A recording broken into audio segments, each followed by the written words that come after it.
Hello and welcome to this week's 2-minute drill. Just 13 scheduled days left in the 2021 legislative session, and the big issues remain the same.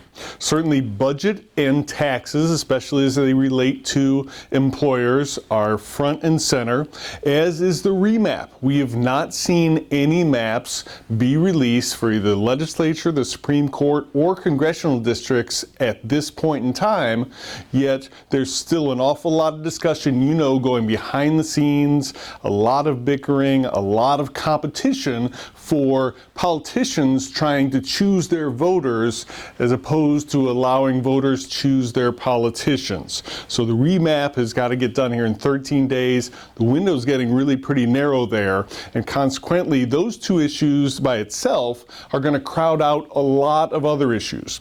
We're continuing to watch healthcare. HR, Jay Shattuck is doing a great job watching a lot of HR bills that have popped up here just in the last few days. We've talked about them in the past, but energy remains the other big picture issue that I continue to be confident will be addressed in some manner or another.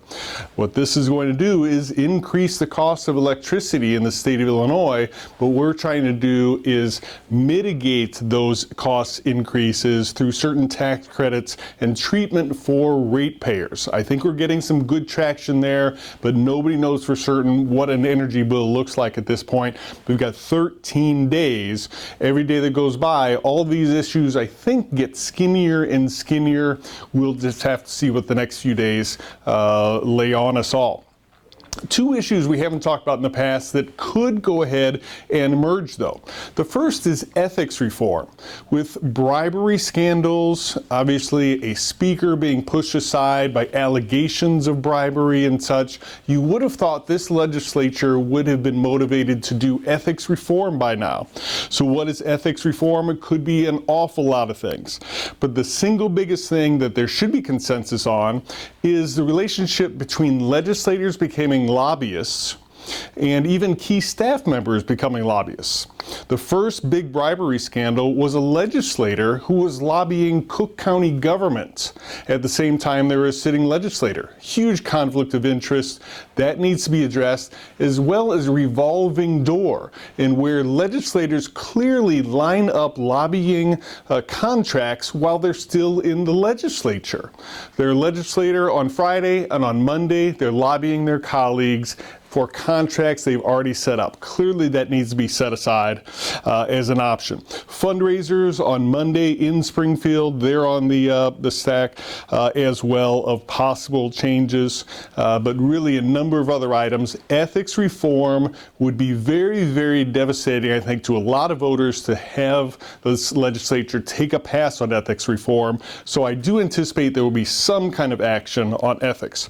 The other is a couple of pieces of legislation that will be heard this week. This is to set up a new constitutional amendment that would bar right to work in the state of Illinois. Now, right to work is not a big threat to organized labor in Illinois. We all know that. The Illinois Chamber has never introduced a right to work bill, yet it's a statement issue for the rest of the nation that says, you know what? Every state surrounding Illinois is right to work, including the state of Michigan. So to enshrine it in the Constitution that Illinois will never be right to work just sends the wrong message. Again, keep in mind, the Constitution is a balance of interests here.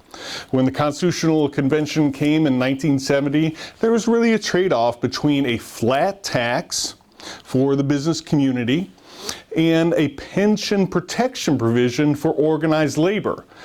You can question whether that was a fair trade or not, but the reality, it was a trade. If you go ahead and put right to work prohibition on the side of organized labor, you're really throwing the Constitution out of balance even further. That's why we were so adamant against the graduated income tax, is to preserve balance. Now, if they want to go ahead and pair a right to work prohibition with repeal of the pension protection that is bankrupting the state, then the Illinois Chamber will take a look at that, and we might very well be for it. But barring that, we'll be very opposed to this enshrining of right to work prohibition in the state constitution. We'll see what the next days hold for all of us. I look forward to talking to you again soon.